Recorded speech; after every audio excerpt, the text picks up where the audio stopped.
Well, it went nuts. The first single, You Gotta Fight for Your Right to Party, went through the roof. They ended up selling about 5 million copies worldwide. They ended up getting banned in certain cities, banned from certain airlines, banned in some hotel chains.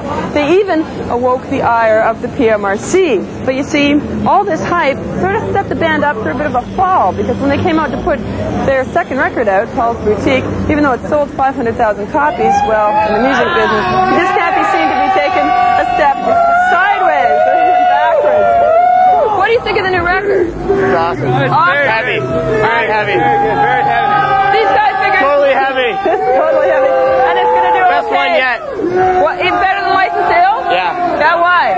It's a lot more heavy. A lot more heavy. noise. Okay. Diverse. More diverse. Are you guys expecting them to be, serious on stage?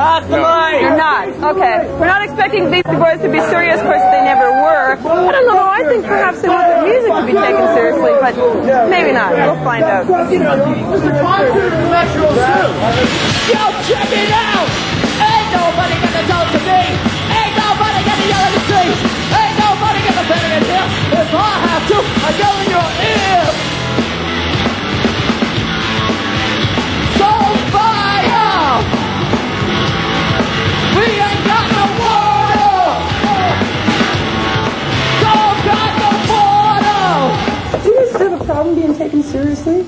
I mean, I don't bring this up because I think we mostly have a problem taking ourselves seriously. Yeah. That's difficult for us. But you want your music to be taken seriously. Some levels. However people want to get into it. As long as they get into it. Yeah. Check this out. The problem is, when you start to take yourself really seriously, and you want to get props from everybody, you want everybody to take you seriously as an artiste, all of a sudden, before you know it, you're Al Di Meola. And where does that leave you? I hate him. What about Don Henley?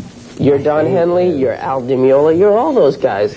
This isn't a sensitive question, I hope, by any means, but when after a tour's over and the props guys and all the money you've spent putting together all the props and stuff, and sometimes the props guys like to recycle things and sell them to other tours, and occasionally I see lights showing up on other tours. What happened to the penis? Is there a resale market for that kind of thing? Can you sell it? Should I tell her the truth about the penis? Tell her. It got stolen. It got stolen. It was in store. It went into storage right after our last show, and I swear to God, like within a month or something, it was gone. Somehow, someone broke into the warehouse, and they didn't steal anything else. Like our cages are still there, and actually, Vanilla Ice tried to rent our cages.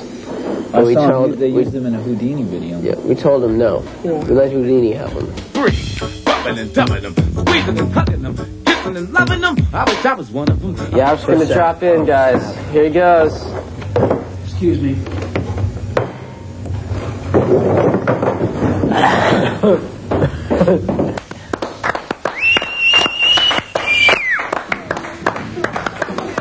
Let's talk about sampling for a sec, because now that you have to actually get approval to use things, in some ways it sort of belies the very nature of what sampling did at the beginning. I mean, it put it in the hands of people who could make music for it, without a big investment, and suddenly the world's been written, really. Yeah. Well, it's kind of, on the one hand, I look at it like the future of sampling, like what you said, it definitely is in the hands of all the kids, like the kids that are kids now. I figure we didn't really grow up on computers. We were just a little too old for that. All the kids now are just growing up on computers. So if sampling gets cheaper and cheaper and easier and easier to use, that means there's generations of kids that are going to just be doing all kinds of stuff with sampling that we don't know about. On the other hand, though, I think they're still going to do it anyway. And, you know what I mean?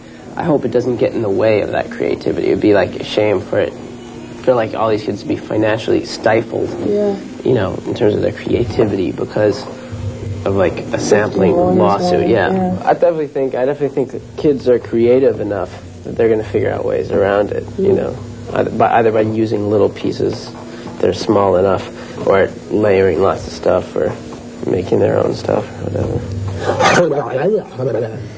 How long is your hair going to stay that color? Well, I'm going to refine it by the time I get to New York, which is in a week. Okay. When I get home to New York, then I'm going to have full facilities, a sink, a kitchen, Joe and Tony will do it, right? Yeah, well, Joe and Tony are going to get a cut first. Joe and Tony. This is my whole plan. The girl didn't do that good of a job, to be honest with She you. really it wasn't looks that good. I didn't do a better job than she did. I could. Right Messed up. She really went out of her way. Not perfectly nice It person. was a very nice gesture. She's perfectly nice. But The thing that people don't know here in Canada a lot is that that's actually Mikey's natural hair color, and that he's in the past been dyeing it brown. no. But it's growing back in here to its natural color. A lot of people don't know that my parents are part AstroTurf.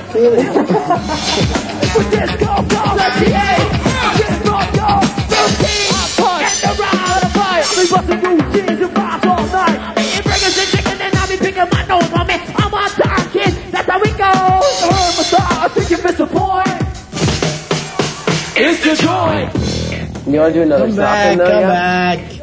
Yeah, I think you should do another drop-in, man, to finish this off. On top. It's pretty hard to drop in off something this small onto carpet and wires. But you know what? We need a minute. We need an ending. You rolling? All right. We're rolling. Come on, yo! Yeah!